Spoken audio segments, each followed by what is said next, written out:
रवींद्र धंगेकर यांनी कसबा मतदारसंघातील पोटनिवडणुकीतून क्रांतीची मशाल पेटवली आहे। या पोटनिवडणुकीत कसब्यातील नागरिकांनी जो निकाल दिला त्यानंतर हा मतदारसंघ ठळकपणे महाराष्ट्राच्या नकाशावर आला। येथील मतदार याही निवडणुकीत हाच निर्णय कायम ठेवतील आणि धंगेकर यांना विजयी करतील असा विश्वास शिवसेना उद्धव बाळासाहेब ठाकरे पक्षाचे नेते खासदार संजय राऊत यांनी व्यक्त केला आहे। लोकमान्य सभागृह केसरीवाडा येथे झालेल्या महाविकास आघाडीच्या कार्यकर्ता मेळाव्यात खासदार राऊत बोलत होते। ते म्हणाले की कसब्यातील शिवसैनिक जोरात आहेत, ते धंगेकर यांना समर्थपणे साथ देतील। महाराष्ट्राच्या सत्तेवरची घाण उखडून फेकण्यासाठी ही निवडणूक महत्त्वाची आहे। आघाडीतील तिन्ही पक्षांच्या व मित्रपक्षांच्या कार्यकर्त्यांनी एकमेकांना मदतीचा हात देऊन पुण्यात यश मिळवलेच पाहिजेत। त्याखेरीज पुण्यात निर्माण झालेली ही कोयता गँग उद्ध्वस्त करता येणार नाही। एकेकाळी विद्येचे माहेरघर असलेल्या पुण्याची ओळख आज कोयता गँगचे शहर, भ्रष्टाचाराचे शहर अशी झाली आहे। त्याला सध्याचे सत्ताधारीच जबाबदार असल्याचा आरोप यावेळी त्यांनी केला। या कार्यकर्त्या मेळाव्याला अंकुश काकडे, संजय मोरे, गजानन थरकुडे, मोहन जोशी, रोहित टिळक, बाळासाहेब आंबराळे, नीता परदेशी, गणेश नलावडे आदी उपस्थित होते। यावेळी शिवसेनेच्या कार्यकर्त्यांनी जोरदार घोषणाबाजी करत संजय राऊत आणि रवींद्र धंगेकर यांना समर्थन दिले। महाराष्ट्राला कसबा हा मतदारसंघ माहीत झाला गेल्या काही वर्षात रवींद्रजी आपल्यामुळे काय 288 मतदारसंघ आहेत। पण साधारण मला वाटतं 3 वर्षापूर्वी दीड वर्षा 2 वर्षापूर्वी रवींद्र धंगेकर या पोटनिवडणुकीत निवडणुकीला उभे राहिले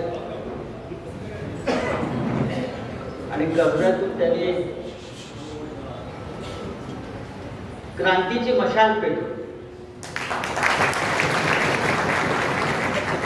आणि महाराष्ट्राच्या नकाशावर कसबा हा मतदारसंघ तेव्हा आला। तेव्हा अख्ख्या देशाचं लक्ष होतं कसब्यात काय होतंय, कसब्यात काय होतंय, रोहित धंगेकर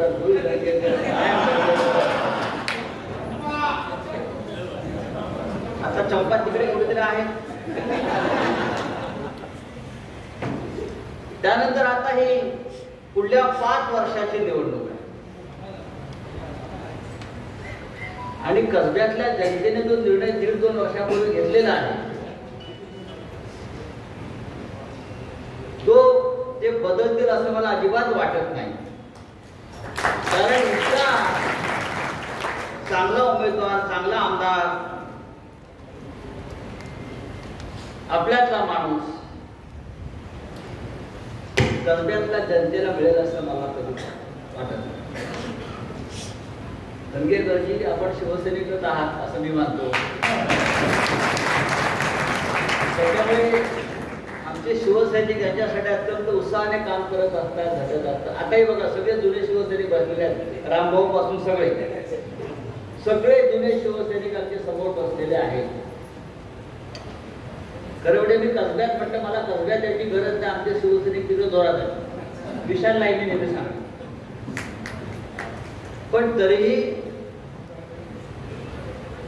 या महाराष्ट्रामध्ये आपल्याला परिवर्तन जे घडवायचं आहे,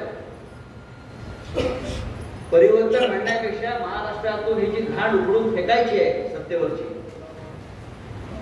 तर त्यासाठी आपल्याला पुण्याचं योगदान फार महत्वाचं आहे। सर्व आमदार आपले, सर्व उमेदवार पुण्यातले, मग काँग्रेस असेल, राष्ट्रवादी काँग्रेस असेल, शिवसेना असेल,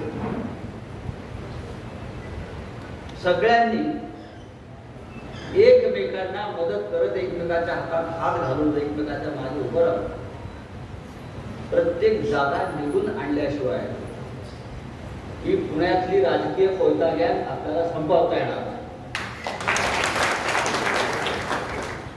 असं आहे की कोयत्यानं उत्तर द्यायचं ताकद आपल्याकडे आहे,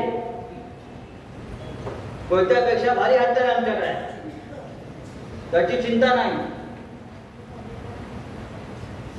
जिस स्कूल में आप पढ़ते हो उस स्कूल के हेडमास्टर सगळं करतो, सगळं पाहतो, पण शेवटी लोकशाही आहे। यांचा पराभव, या गुंडशाहीचा पराभव आणि पुण्यासारख्या शहरामध्ये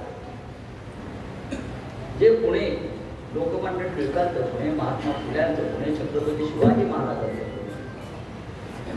ज्या पुण्याला या देशामध्ये संस्कृती प्रतिष्ठा आहे। पुणे म्हटलं की लोक आदराला खाली झुकायचं, कुणाचे म्हणजे ज्या ब्रिटिशांना पुणे आपली राजधानी करायची होती त्यावेळेला त्यांनी पुण्याची निवड केली होती. त्या पुण्यामध्ये आज पुण्याची ओळख काय तर कोयता, गुंडगिरी, भ्रष्टाचार, चोऱ्या, माऱ्या, हत्या, भर दिवसा रस्त्यावर ड्रग्स. मी जर पुण्याची ओळख झाली असेल त्याला जबाबदार कोण आहे? त्याला जबाबदार सध्याचे राज्यकर्ते, सध्याचे तुम्ही निवडून दिलेले आमदार, खासदार, आपण जबाबदार असतो.